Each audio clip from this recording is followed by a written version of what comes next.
The Romance of a Busy Broker by O. Henry.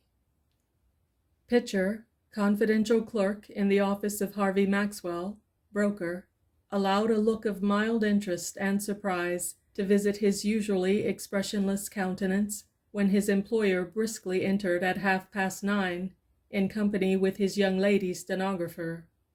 With a snappy "Good morning, Pitcher," Maxwell dashed at his desk as though he were intending to leap over it, and then plunged into the great heap of letters and telegrams waiting there for him. The young lady had been Maxwell's stenographer for a year. She was beautiful in a way that was decidedly unstenographic. She forewent the pomp of the alluring pompadour. She wore no chains, bracelets, or lockets. She had not the air of being about to accept an invitation to luncheon. Her dress was gray and plain, but fitting her figure with fidelity and discretion. In her neat black turban hat was the gold-green wing of a macaw. On this morning she was softly and shyly radiant. Her eyes were dreamily bright, her cheeks genuine peach-blow, her expression a happy one, tinged with reminiscence. Pitcher, still mildly curious, noticed a difference in her ways this morning. Instead of going straight into the adjoining room where her desk was, she lingered, slightly irresolute, in the outer office. Once she moved over by Maxwell's desk, near enough for him to be aware of her presence. The machine sitting at that desk was no longer a man. It was a busy New York broker, moved by buzzing wheels and uncoiling springs. "Well, what is it? Anything?" asked Maxwell sharply. His opened mail lay like a bank of stage snow on the crowded desk. His keen gray eye, impersonal and brusque, flashed upon her half impatiently. "Nothing," answered the stenographer, moving away with a little smile. "Mr. Pitcher," she said to the confidential clerk, "did Mr. Maxwell say anything yesterday about engaging another stenographer?" "He did," answered Pitcher. "He told me to get another one. I notified the agency yesterday afternoon to send over a few samples this morning. It's 9 o'clock, and not a single picture hat or a piece of pineapple chewing gum has showed up yet." "I will do the work as usual then," said the young lady, "until someone comes to fill the place." And she went to her desk at once and hung the black turban hat with the green gold macaw wing in its accustomed place. He who had been denied the spectacle of a busy Manhattan broker during a rush of business is handicapped for the profession of anthropology. The poet sings of the crowded hour of glorious life. The broker's hour is not only crowded, but the minutes and seconds are hanging to all the straps and packing both front and rear platforms. And this day was Harvey Maxwell's busy day.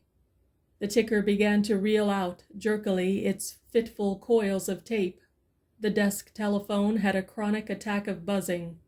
Men began to throng into the office and call at him over the railing, jovially, sharply, viciously, excitedly. Messenger boys ran in and out with messages and telegrams. The clerks in the office jumped about like sailors during a storm. Even Pitcher's face relaxed into something resembling animation. On the exchange, there were hurricanes and landslides and snowstorms and glaciers and volcanoes, and those elemental disturbances were reproduced in miniature in the broker's offices. Maxwell shoved his chair against the wall and transacted business after the manner of a toe dancer. He jumped from ticker to phone, from desk to door, with the trained agility of a harlequin. In the midst of this growing and important stress, the broker became suddenly aware of a high-rolled fringe of golden hair under a nodding canopy of velvet and ostrich tips, an imitation sealskin sacque, and a string of beads as large as hickory nuts, ending near the floor with a silver heart. There was a self-possessed young lady connected with these accessories, and Pitcher was there to construe her. "Lady from the stenographer's agency to see about the position," said Pitcher. Maxwell turned half around, with his hands full of papers and ticker tape. "What position?" he asked with a frown. "Position of stenographer," said Pitcher. "You told me yesterday to call them up and have one sent over this morning." "You are losing your mind, Pitcher," said Maxwell. "Why should I have given you any such instructions? Miss Leslie has given perfect satisfaction during the year she has been here. The place is hers as long as she chooses to retain it. There's no place open here, madam. Countermand that order with the agency, Pitcher, and don't bring any more of 'em in here."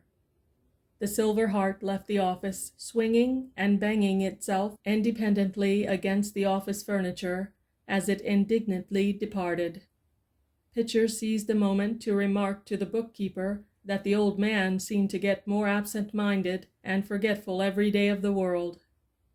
The rush and pace of business grew fiercer and faster. On the floor they were pounding half a dozen stocks in which Maxwell's customers were heavy investors. Orders to buy and sell were coming and going as swift as the flight of swallows.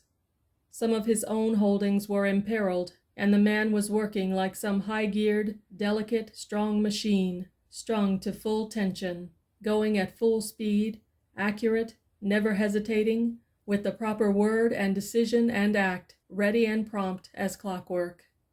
Stocks and bonds, loans and mortgages, margins and securities, here was a world of finance, and there was no room in it for the human world or the world of nature. When the luncheon hour drew near, there came a slight lull in the uproar. Maxwell stood by his desk, with his hands full of telegrams and memoranda, with a fountain pen over his right ear, and his hair hanging in disorderly strings over his forehead. His window was open, for the beloved janitress, Spring, had turned on a little warmth through the waking registers of the earth. And through the window came a wandering, perhaps lost, odor, a delicate, sweet odor of lilac that fixed the broker for a moment, immovable. For this odor belonged to Miss Leslie. It was her own, and hers only. The odor brought her vividly, almost tangibly before him. The world of finance dwindled suddenly to a speck, and she was in the next room, 20 steps away. "By George, I'll do it now," said Maxwell half aloud. "I'll ask her now. I wonder why I didn't do it long ago." He dashed into the inner office with the haste of a short trying to cover. He charged upon the desk of the stenographer. She looked up at him with a smile. A soft pink crept over her cheek, and her eyes were kind and frank. Maxwell leaned one elbow on her desk. He still clutched fluttering papers with both hands, and the pen was above his ear. "Miss Leslie," he began hurriedly, "I have but a moment to spare. I want to say something in that moment. Will you be my wife? I haven't had time to make love to you in the ordinary way, but I really do love you. Talk quick, please. Those fellows are clubbing the stuffing out of Union Pacific." "Oh, what are you talking about?" exclaimed the young lady. She rose to her feet and gazed upon him, round-eyed. "Don't you understand?" said Maxwell restively. "I want you to marry me. I love you, Miss Leslie. I wanted to tell you, and I snatched a minute when things had slackened up a bit. They're calling me for the phone now. Tell 'em to wait a minute, Pitcher. Won't you, Miss Leslie?" The stenographer acted very queerly. At first she seemed overcome with amazement, then tears flowed from her wondering eyes, and then she smiled sunnily through them, and one of her arms slid tenderly about the broker's neck. "I know now," she said softly. "It's this old business that's driven everything else out of your head for the time. I was frightened at first. Don't you remember, Harvey? We were married last evening at 8 o'clock in the little church around the corner." End of The Romance of a Busy Broker by O. Henry.